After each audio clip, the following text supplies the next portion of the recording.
كريم بنزيما يشد الرحال إلى السعودية. الآن الوجهة بعد ما كانت بلد العم سام لبعض اللاعبين المعتزلين، أصبحت الوجهة الدوري الخليجي. في الآونة الأخيرة وفي السنوات الأخيرة وبعد ذهاب كريستيانو رونالدو للسعودية للنصر، برشا كلام تحدث عن إمكانية ذهاب اللاعب ليونيل ميسي الأرجنتيني إلى الهلال السعودي لتعود المنافسة، وإمكانية ذهاب ليونيل ميسي لفريق الهلال السعودي. الآن كريم بنزيما وبعد سنوات عدة في البيت الملكي في ريال مدريد في إسبانيا يشد الرحال إلى السعودية. بعض الملاعبية في الزمن ليس بالبعيد كانت وجهتهم بلد العمساء وأمريكا. ذكروا بيكام، زلاتان إبراهيموفيتش قبل عودته للدوري الأوروبي، أندريس انيستا، الذي فما برشا كلام عن إمكانية ذهابه للدوري السعودي وتحديدا لفريق النصر. كذلك مع نلقاو سيرجيو راموس اللاعب الإسباني هو كذلك بدوره يتجه إلى الدوري السعودي. الآن كرة القدم العصرية أصبحت تشكل الاقتصاد رقم واحد في عديد الدول. نعرفوا الاسماء الكبيره كيف يقولوا كريستيانو رونالدو، كيف يقولوا ليونيل ميسي، اندريس انيستا، كريم بنزيما وغيرهم من الاسامي هذو هما اليوم اصبحوا عجله الاقتصاد لعديد الدول. نعرفوا قطر في السنوات الاخيره كانت الوجهه بعض اللاعبين المعتزلين وجهتهم كانت الدوري القطري، وابرزهم اللاعب ومدرب برشلونه الحالي تشافي هرنانديز الذي انتقل الى نادي السد. نعرف القيمة المالية الكبيرة اللي قاعدة تعطاها للملاعبية هذاك علاش خلاهم الملاعبية هذم بعد ما ينهي مسيرته الأوروبية ويتوج بعديد الألقاب يخير الوجهة إلى هذه الدول. يقول لك لجني كثير من الأموال لنهاية موسمه الكروي ونهاية مسيرته الكروية يكون في إحدى هذه الأندية الصغيرة ولا الدول الصغيرة. لكن بعد استضافة قطر لكأس العالم 2022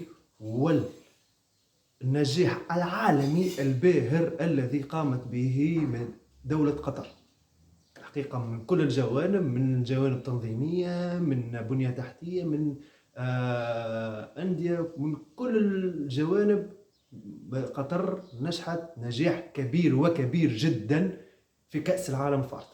الآن السعودية هي بدورها كذلك تحبذ وتريد أن يكون 2030 نسخة كأس العالم 2030 أنها تكون في الرياض في السعودية. لكن كيفاش السعودية بدأت بكريستيانو رونالدو باش يكون المستشار رقم واحد للسعودية، وانه باش هو يهز السعودية واكتساب السعودية ملف كأس العالم 2030.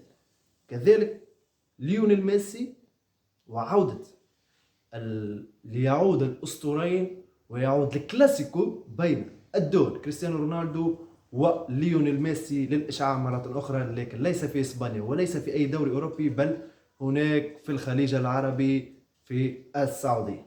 لكن قبل هذا شو صار؟ اليوم انطلاق أو تحول كريم بنزيما من ريال مدريد إلى السعودية بعد مواسم كثيرة عداها في ريال مدريد، التتويج بدوري أبطال أوروبا 5 مرات، التتويج بالدوري، التتويج بالكأس ملك إسبانيا، التتويج بكأس السوبر الأوروبي، كأس العالم للأندية، كأس السوبر الأوروبي كذلك مع ريال مدريد، وهو تتويجه بالكرة الذهبية وهو في صفوف ريال مدريد. بعد خروج كريستيانو رونالدو من الريال إشعاع كريم بنزيما ظهر للجميع وظهر أنه المهاجم رقم واحد في أوروبا، المهاجم رقم واحد في ريال مدريد، رغم الظلم الكبير الذي تعرض له كريم بنزيما مع منتخب بلديوك ومنتخب فرنسا في كأس العالم الأخيرة وعدم مشاركته، وكذلك عدم مشاركته في كأس العالم 2018. كريم بنزيما توج بكل الألقاب الممكنة والغير ممكنة كذلك مع ريال مدريد، ودخل باب ريال مدريد واللاعب التاريخي لريال مدريد من الباب الكبير، ويصبح الهداف التاريخي مع راول غونزاليز في ريال مدريد. يوح الآن الوجهة على الدوري السعودي ونادي الاتحاد. في أول مباراة ليه كريم بنزيما سيواجه فريق الترجي الرياضي التونسي في دور المجموعات لكأس العربية. كذلك فريق النصر فريق كريستيانو رونالدو سيواجه في دور المجموعات نادي الاتحاد الرياضي المنستيري النادي التونسي. الوجهة كانت للاعبين قبل الدور الخليجي كانت الدور الأمريكي وبلد العمي سام. نلقاو في ميامي، نلقاو في جالاكسي، في عديد الأندية. نعرفوا أن كرة القدم في أمريكا ما عندهاش شعبية كبيرة على غرار الرجبي والان بي اي.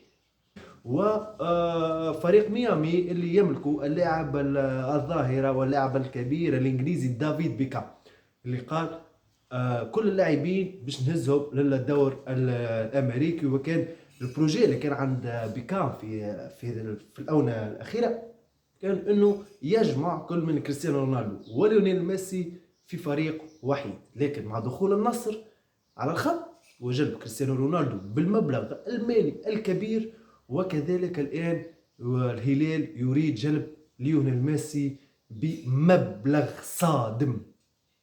مبلغ صادم الأمانة، كيف نحكيه على 650 مليون ألف دولار سنويا للاعب كرة قدم.